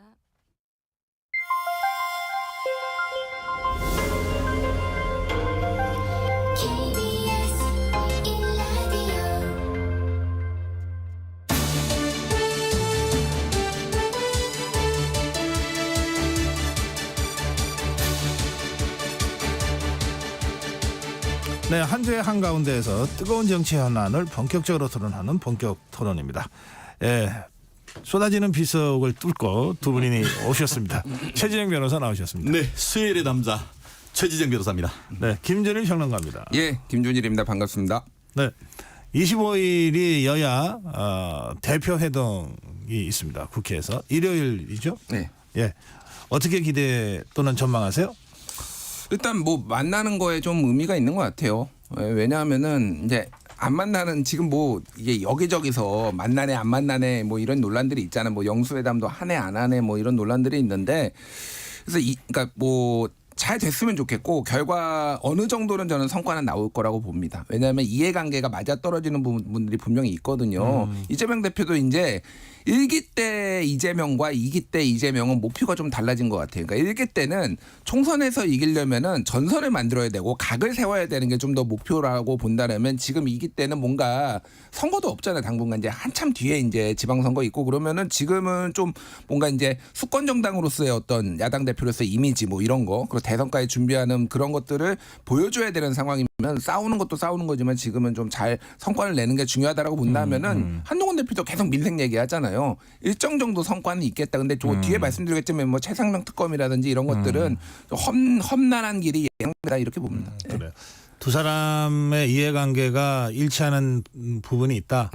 그래서 어떤 분들은 적대적 공생관계로 들어섰다. 뭐 그런 뭐 얘기도 적대적 하던데. 공생까지야. 뭐 그냥 어차피 공생은 해야죠. 예, 그래요. 공생은 예. 해야죠. 예. 최지영 변호사. 그렇습니다. 결국 선민생 후 정쟁 아니겠습니까? 이재명 대표가 하나의 키워드로 먹사니즘, 먹고 사는 것이 유일한 우리의 그 이념이다 이렇게 말씀하셨고 그러한 것을 실천하는 것이 본인의 어떤 그 외연 확장을 위해서도 굉장히 중요한 것이 아닌가 싶습니다. 그런데 많은 또 국민들은 과연 먹사니즘이다라고 하면서 보여주는 행동이 과연 민생을 진정으로 민주당이 생각하고 있는가에 대해서는 상당히 또 비판적인 것도 사실이다라고 저는 생각을 합니다. 다만 그럼에도 불구하고 교집합은 있는 건 아니겠습니까? 우리가 합집합을 만들어내긴 쉽지 않습니다만 정쟁과 민생 중에 민생 부분과 관련해 가지고 분명히 교집합이 있는 것이고 최근에 제가 들은 바로도 예를 들어서 뭐 그 전세 사기 특별법이라든가 이런 부분에 있어서는 이른바 비쟁점 내지 무쟁점 법안으로서 그런 부분은 충분히 어떻게 보면 여야 당 대표의 회의를 통해 가지고 뭔가 옥동자를 할 수 있다라고 생각을 합니다. 하지만 구밀복검 입으로는 또 꿀을 얘기하지만 뱃속에서는 칼을 가지고 있는 결국 그 표리부동 앞과 속이 다른 이런 부분들이 사실은 신뢰가 아직까지는 형성되지 아니했던 그런 점이 많은 것 같습니다. 그렇기 때문에 이번에 첫 술에 배부르기는 어렵다고 생각합니다. 그렇지 예. 그렇기 때문에 만나는 자체의 의미가 있고 다만 말씀드린 것처럼 민생에 대해서 뭔가는 내놔야 될 시점인 것은 분명하다. 구밀복검. 아니 근데 이제 구밀복검 뭐 비판하실 수는 있는데 그런 거는 이를테면은 같은 당내에서나 같은 진영 내에서 얘기를 하는 게 이제 구밀복검이죠. 예를 들면 뭐 정봉주가 구밀복검했다. 뭐 이재명 당대표 대선 뭐 대통령 되면 안 된다. 이런 게 이제 구밀복검이라고 비판하는 거지. 입장이 다른 사람들끼리 논쟁하는 거 가지고 구밀복검이라고 하는 거는 좀 과하다. 뭐 그런 생각이 드네요. 그래요. 뭐 그렇습니다. 다만 제가 말씀드린 것은 정말 진정으로 민생을 위해서 나오는 것이냐 아니면은 본인의 방탄을 위해서 나오는 것이냐 그런 부분을 많은 부분은 지적한다는 것이죠. 예, 아까 그래도 약간의 성과는 있을 거라는 게 김준일 평론가의 그 전망이셨는데 예. 그렇게 보세요? 아니면 전혀 말씀드렸듯이 소득 없이? 성과가 조금은 있을 겁니다. 그렇지만 그것이 정말 지금처럼 22대 국회가 시작됐지만 이 민생법안 하나조차 통과시키지 못한 그런 부분을 정말 돌파할 수 있는 획기적인 어떤 모임이 될 것이냐에 대해서는 조금 회의적이란 말씀인 거죠. 알겠습니다. 일단 여기까지 하고 잠시 후에 다시 계속하겠습니다.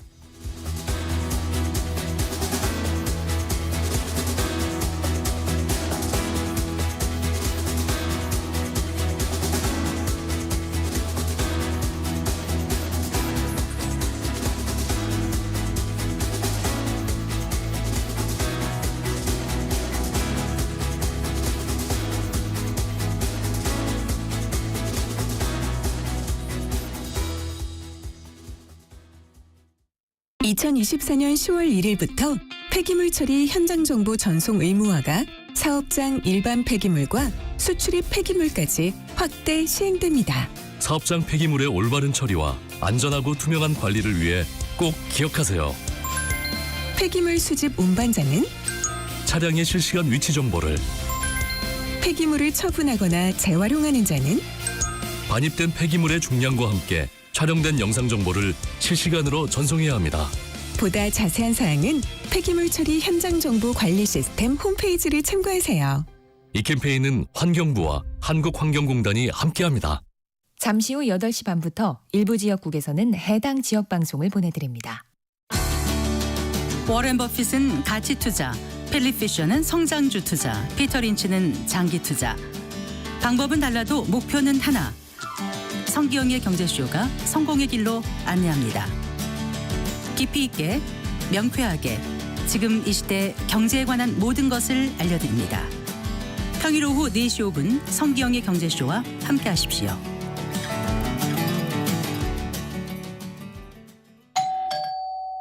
편지 왔습니다. 퇴근길 지친 당신에게 힘이 되는 뉴스를 전해드립니다. 매일 저녁 5시 5분 당신과 함께 읽는 세상 이야기 KBS 1라디오 뉴스레터 K. 지금 시각은 8시 30분입니다. KBS.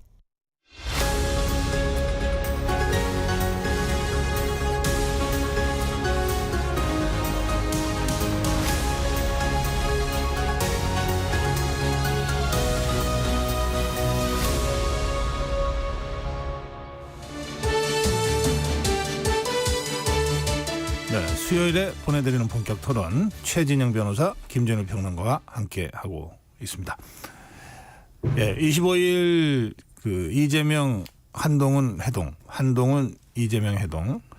근데 지금 계속 들려오는 얘기가 뭐 생중계하자, 뭐 이벤트 하자는 거냐, 뭐 의제를 미리 언론에 공개하는 게 어디 있냐, 불쾌하다, 막 이런 얘기들이 지금 계속 오가고 있어서 이거 되기는 되는 거냐 하는 생각이 또 제기될 정도입니다. 될 수밖에 없고 돼야 되는 거다 이렇게 말씀드리고 싶은데요. 될 수밖에 없다는 것도 말씀드린 것처럼 지금 국민의힘은 그 7.23 전당대회 그리고 민주당은 그 8.18 전당대회 하는 동안 본인들 그 한마디로 집토끼 잡기에 바빴지 않습니까? 그러니까 메시지 자체가 굉장히 강하게 나올 수밖에 없었다는 뭐 거죠. 되기는 될 거라고 이제 두 분 다 생각하실 텐데 자 그래서 제 질문이 여러 가지 의제를 가지고 뭐 논의를 하겠죠. 근데 역시 핵심은 해병대원 특검법 아니겠어요? 이 문제가 어떻게 이 25일 회동에서 결론이 날지 이를 좀 전망해 주십시오. 결론이 날까요? 결론이 날까요? 저는 결론이 나긴 어려울 거라 생각합니다. 그렇기 때문에 결국 지금 말씀하신 것처럼 뭐 지금 국민의힘 같은 경우에도 뭐 정쟁 중단, 민생 회복, 정치개혁 협의 상설제 3가지 의제라고 얘기하고 있습니다만 민주당 같은 경우는 그거 말고 최상병 특검법 이러고 있지 않습니까? 결국 그 부분이 국민의힘에서 당정 갈등을 어떻게 보면 야기할 수 있는 상당히 어떻게 보면 그런 핵심 쟁점이다 보니까 그 부분을 민주당은 끝까지 무너질 가능성이 있는 것이고 좀 전에 저도 오면서 들었습니다만 김재원 민주당 국민의힘 최고위원 같은 경우에도 보면은 이 부분에 대해서는 좀 전략적으로 접근을 할 필요가 있다라는 조언을 하는 걸 봤는데요.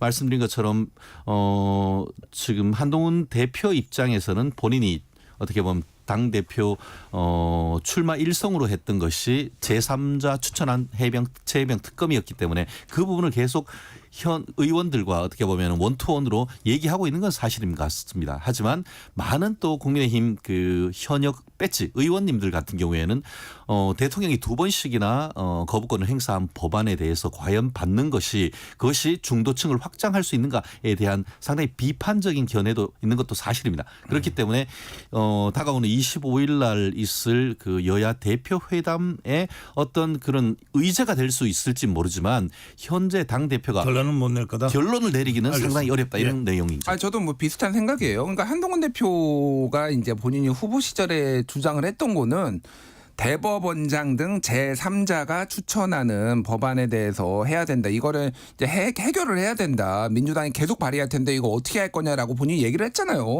그러니까 이게 지금 근데 말이 계속 바뀌고 있습니다. 뭐 왜 그러냐면은 이제 제3자 이제 좀 해라라고 하니까 아니 공수처 수사를 좀 봐야 된다라고 얘기를 하고 제보 공작도 이제 들어가야 된다라고 하는데 뭐 등등등 해서 지금 민주당에서 제보 공작 넣자 그럼 뭐 얘기하니까 또 뭐 다른 얘기하고 있거든요. 그러니까 난감한 거죠, 사실.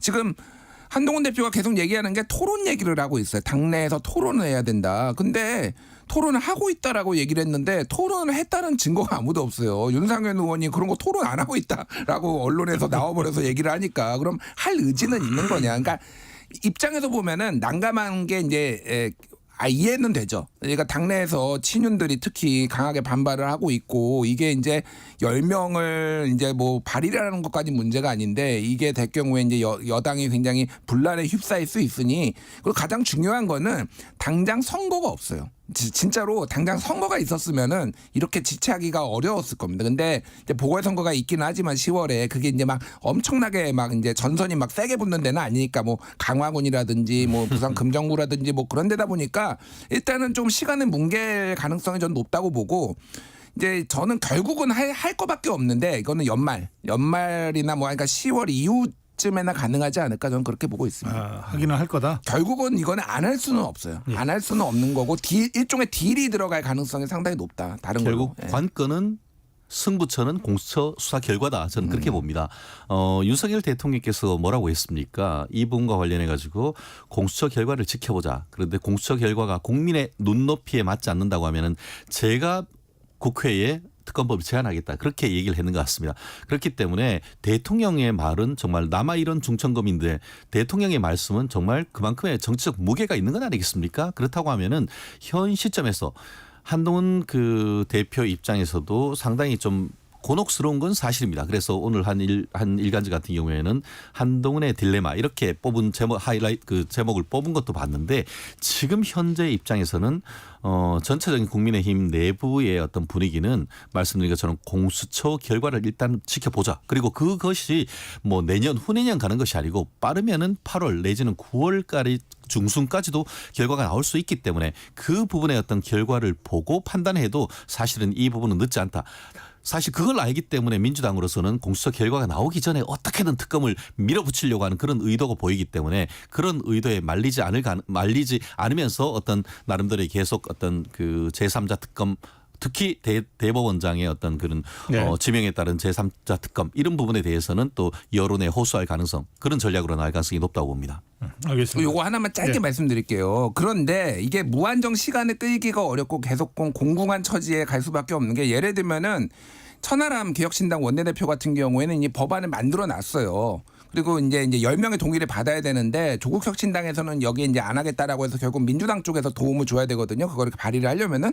근데 지금 한동훈이 본인이 결자해제라고 해서 스탠바이 하고 있는 거예요. 그러니까. 사실 지금 그런 상황입니다. 그래서 민주당에서도 본인이 풀어라라는 건데 여기에서 만약에 25일 날 성과가 없으면은 발의를 할 거예요. 한동훈이 주장한 그 내용대로 이제 개혁신당에서 발의를 할 거예요. 그럼 뭐 어떻게 할 거냐고. 그러니까 이게 그러니까 그냥 여기서 뭉갠다고 이게 해결된 문제가 아니라는 거죠. 계속 이제 산 넘어 산에 문제가 발생을 할 겁니다. 문제는 그렇게 한다고 민주당이 받을까요? 민주당에서는 벌써 그러지 않습니까? 대법원장이 제3자냐? 대법원장이 제3자가 아니면 도대체 누가 제3자입니까? 아니 이미 당대표가 받겠다고 했는데 뭐 유일체제라고 그러니까 무슨 얘기냐면은 10명이 해야 되잖아요. 지금 개혁신당 3명 빼놓고 7명은 민주당에서 동의를 해줘야 돼. 그 얘기는 뭐냐면은 그게 발의가 된다라는 거는 결국은 한동훈이 이걸 해결을 안 하니 그러면은 이걸로 더 이렇게 발의를 해가지고 더 밀어붙이겠다라는 거예요. 그러니까 그건 동의가 전제가 되는 거예요. 기본적으로 그러니까 민주당 안도 있지만은 결국은 그걸 가지고 이제 전선을 만들겠다라는 거니까 더 어려워질 거라는 거죠. 25일 회동이 전국 흐름에 상당히 중요한 분기점이 될 수도 있습니다. 그 점을 좀 염두에 두고 지켜보겠습니다. 이 다음 주 우리 본격 토론에서 이제 좀 본격적으로 평가를 하시기로 하고. 알겠습니다. 그 지난주 본격 토론에서 전당대회 예측을 했잖아요. 그 두 분이 예측이 틀렸습니까? 맞았습니까? 졌어. 최재형 변호사가 졌습니까? 네, 저는 뭐 그 이재명 대표의 득표율 그리고 또 정봉주 후보의 당선 여부 둘 다 제가 졌습니다.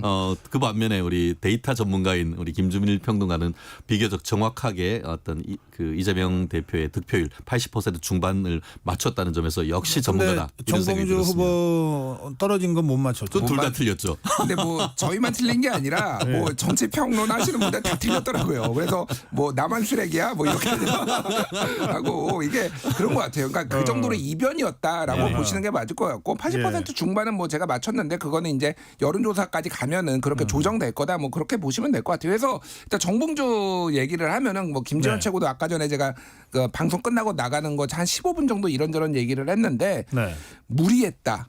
그러니까 이게 역으로 생각을 해보면 돼요. 예를 들면은 국민의힘의 유력 뭐 예를 그게 한동훈이 될 수도 있고 유력의 대선 후보인데 한동훈 대통령 되면 안 돼. 라고 만약에 김재원 최고가 얘기를 했다라고 하면은 본인이 붙었을 수 있겠냐라는 거예요. 그러니까 그거는 선을 넘었다. 뭐가 됐든 이게 이제 이변이라고 볼 여지도 있지만은 본인이 그런 빌미를 제공했다라는 거죠. 당원들 입장에서는 그럼 한동훈을 지지했던 사람들이 김재원한테 표를 줬겠냐고요. 그건 마찬가지로 이재명 대표가 이 정도로 그립감이 세고 강한 건데 이건 전략적으로도 좀 문제가 있었다. 저도 약간 그 의견에 좀 동의를 하는 편이에요. 예. 말씀하신 것처럼 정봉주의 전략적 실패, 뭐 그걸 얘기하지 않을 수 없는 것 같은데요. 실질적으로 거의 1등을 달리던 사람이 갑자기 6등으로 떨어지는 것도 사실 너무 드라마틱하다. 다만 그것이 현재의 민주당의 이른바 1극 체제, 이재명 독주 체제를 보여주는 것 같아서 말은 민주당이라고 해놓고 말은 더불어민주당이라고 해놓고 그런 모습을 보이지 못하는 것에서 그래서 그 민주당이 컨벤션 효과를 제대로 누리지 못하는 하나의 핵심의 요인이다라고 봅니다. 다만 그 선거는 어쨌든 붙고 보는 게 문제 아니겠습니까? 아무리 열심히 싸웠는데 젖잘 사는 것은 선거에서 의미가 없습니다. 그렇기 때문에 어쨌든 선당선 후 당내 투쟁 이런 전략이 됐었어야 되는데 지나치게 각을 세워서 아마 제가 미루어 짐작한데 정봉주 후보 같은 경우에는 30% 국민 여론조사 이 부분에서 이렇게 각을 세웠을 때에 훨씬 더 많은 부분을 포션을 가지고 올 수 있을까라고 생각했을 수도 있었는데 의외로 30% 여론조사에서도 상당 부분 이재명 대표 측을 압도적으로 지지하는 그런 경향이 나오면서 결국 만 끝에 가가지고는 1등에서 6등으로 급전직 가 있는 것이 아닌가.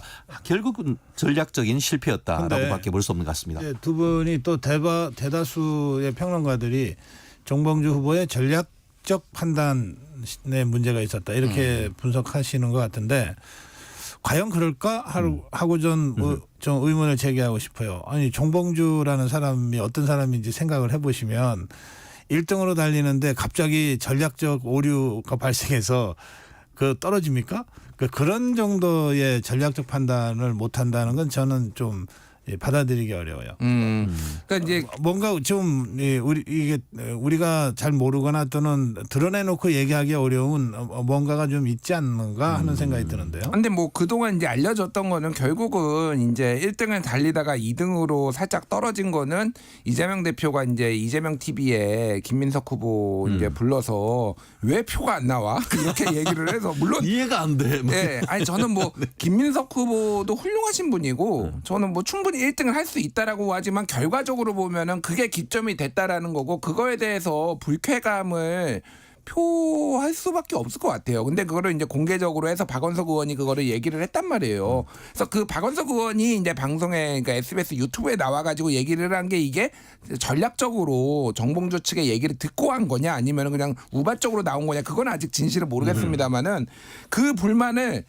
저도 들었어요. 그러니까 정봉주의 불만을 여러 루트로 굉장히 불만이 많다라는 거를 들었기 때문에 여기에서 한번 본인이 강한 지도자로서 승부수를 띄워봐야 되겠다라고 생각을 하고 정봉주의 생각은 뭐였냐면은 본인은 감옥까지 갔다 온 사람이에요. 그러니까.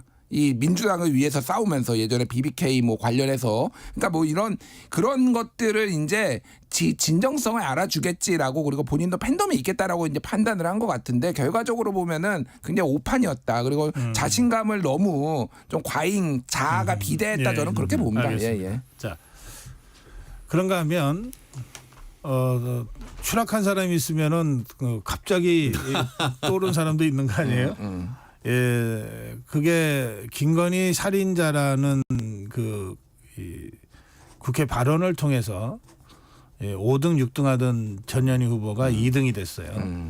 뭐 다른 요인은 설명이 잘 안 되잖아요. 그 점은 어떻게 보십니까? 이게 참 아무리 그렇다 하더라도 국회의원이고 또 국회의원이기 이전에 치과의사이자 법조인인 국회의원이 대통령과 대통령 영부인을 대놓고 살인자라고 얘기할 수 있다는, 그리고 그런 사람을 지지한다는 것은 저는 상식적으로 도저히 납득할 수가 없습니다. 아시다시피 국회의원은 헌법상 면책특권이 있습니다. 하지만 면책특권도 한계가 있다는 것이 대한민국 대법원의 판결이고, 독일 기본법 같은 경우에는 국회의원의 그 면책 특권이 있지만 허위 사실, 명예훼손 이 부분과 관련해 가지고는 면책 특권이 인정되지 않는다는 명시적 헌법이 있습니다. 결국 마치 이제 대통령의 어떤 그 사면 복권에 어떤 내재적 한계가 있다라고 민주당이 주장하듯이 국회의원 면책 특권의 한계도 분명히 있다고 봅니다. 그렇기 때문에 저는 이 사안에 대해서는 법적 책임을 반드시 물어야 된다고 생각을 하고, 그러한 어떤 막말을 누가 심하게 하느냐에 경쟁을 하고 가장 큰 극단적인 그거를 하는 사람에게 표를 몰아주는 이런 팬덤 정치는 이번을 계기로 해서 일소되어야 된다라고 밖에 얘기할 수 없는 것 같습니다. 예. 일단 그게 득표에 도움이 된 거는 뭐 부인할 수 없을 것 같아요. 그리고 이제 막판에 어쨌든 주목 경쟁이 있는 상황에서 득표에 도움이 됐고, 전략적으로 그 얘기를 했을 수도 있는데, 일단 두 가지는 분리를 해야 될 것 같은데, 그 권익위의 이제 김모 국장이 이제 사망한 원인이 이를테면은 명품백 사건 때문에 괴로워하다가 이거를 이제 자체적으로 권익위가 자체 종결하고 수사 의뢰를 하지도 않고 이걸 무혐의 처리를 한 것에 대해서 괴로워한 것은 이건 부인할 수 없는 사실이고, 그러니까 그거를 이제 김건희 여사나 이런 사건 때문이다라고 얘기를 하다가 이제 살인자라고 나왔기 때문에 저도 표현이 과했다고 생각을 해요. 그러니까 이거는 제가 보기에는 당장 또 지지층의 이제 어떤 뭐 상황이 있기 때문에 이거를 공개적으로 사과하기 어려울 것 같고, 결국은 상임위에서 있었던 일이기 때문에 상임위에서 유감 표명을 하는 방식으로 이게 조금 해소가 되지 않을까 그런 생각을 이제 합니다. 그래서 저도 좀 우려하는 바가 있어요. 그러니까 이게 결국은 특히 이제 당원들이 많이 이제 늘어나면서 당원들이 선택을 하면은 이게 결국은 언론에 얼마나 주목을 받느냐를 가지고 이렇게 되는 거는 좀 우려가 있는데, 짧게 하나만 말씀드리면 저는 전현희도 전현인데 이현주 의원이 최고위원 된 거가 굉장히 이거 주목을 저 별로 덜 하거든. 제가 알기로 이 정당에서 반대 정당으로 옮겼는데 당선이 된 분들은 꽤 있거든요. 예를 들면 조경태 의원도 민주당에서 국민의힘 가가지고 이제 보수정당 가가지고 됐잖아요. 근데 지도부에 들어간 거는 제가 보기엔 처음인 것 같아요. 그러니까 이게 굉장히 이례적인 일이다. 뭐 이현주 의원이 가까스로 이제 정봉주가 떨어짐으로써 들어가긴 했는데 이게 처음 같지는 않고요. 조경태 의원 경우에는 수석 최고위원까지 경선에서 하셨습니다. 근데 바로 황교안 대표하고 수석 최고인데 다 바로는 아니죠. 그러니까 제가 말하는 건 바로예요. 그러니까 어느 정도 안착을 해가지고 된 적은 있지만은 제가 말하는 거는 바로 가자마자 바로는 아니고 또 갔다가 다시 와서 된 거는 처음이고요. 그렇죠. 갔다가 다시 온 거는 그러니까 이게 뭐냐면은 지금 한국 정치를 보여주는 것 같아요. 어쨌든 결과적으로 보면 이현주가 제가 뭐 이제 농담으로 정치 10단이다. 결과를 보면 성과를 보면 그런데 이게 그러니까 얼마나 중요한 거는 과거를 묻지도 않고 따지지도 않고 지금 얼마나 저쪽 정당을 잘 공격할 수 있는 사람을 선택하는 기준이 된 거니까 정봉주가 떨어진 것도 옛날에 감옥을 가든 뭐 했든 그게 중요한 게 아니라 지금 당에 도움이 되느냐를 가지고 당원들이 판단을 했다. 이게 근데 음영이 있는 것 같아요. 그러니까 뭐 그게 긍정적인 부분도 있지만 상당히 우려되는 부분도 어느 정도 있는 것 같습니다. 그 부분은 민주당은 더 이상 철새 정치인을 비판하고 논할 자격이 없어진 거죠. 철새도 그런 철새가 어디 있습니까? 정말 요즘 철새도 텃새가 되는 판인데 민주당 갔다가 국민의힘 갔다가 다시 와가지고 민주당에서 이게 최고위원이 된다? 국민의 당도 가셨어요. 그러니까 결국은 이제 이재명 지지 개딸의 힘 이렇게 얘기할 수밖에 없는 건 아니겠습니까? 정봉주가 누굽니까? 사실 예전에 김어준과 관련해 가지고 뭐 정말 그 자체로 봉딸이라고 할 수 있을 그 자체의 팬덤이 굉장히 많았음에도 불구하고 결국 현재의 민주당 내에서 일극체제, 개딸 어떻게 보면 확고한 어떤 지지세 속에서 강하게 부딪혔다가 완전히 그냥 급전직하한 것 아니겠습니까? 어떻게 보면은 당 대표 후보와 관련해서도 김두관 후보가 세게 붙었는데 결국은 한 자리 숫자 그 부분하고 거의 똑같은 그런 상황이다라고 밖에 볼 수 없는 그런 거 아니겠습니까? 예, 지난주에 전당대회를 두 분이 이제 예상하셨기 때문에 그 예상과 좀 달라진 부분에 대한 원인 분석은 필요할 것 같아서 좀 짚어봤습니다. 자, 마지막 주제로 가겠습니다. 예, 지금 한미 연합훈련 을지 그 자유의 방패 프리덤 쉴드 훈련이 이제 실시되고 있습니다. 그런데 이 상황에서 윤석열 대통령이 자유민주주의 체제를 위협하는 반국가 세력들이 곳곳에 압력하고 있다. 북한의 체제 위협에 적극 대응해야 한다.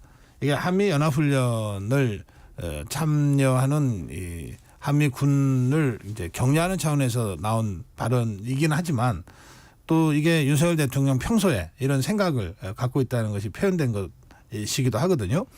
특히 반국가 세력이 그럼 누구냐? 대통령이 얘기한 뭐 이런 데 대한 그 관심들도 있고 논란도 있을 것 같아요. 이 점 두 분은 어떻게 생각하시는지요? 이 부분과 관련해 가지고 네, 안보 사항마저 정쟁으로 몰고 가는 정치권의 모습에 대해서 우려를 금할 수가 없다 이렇게 생각을 합니다.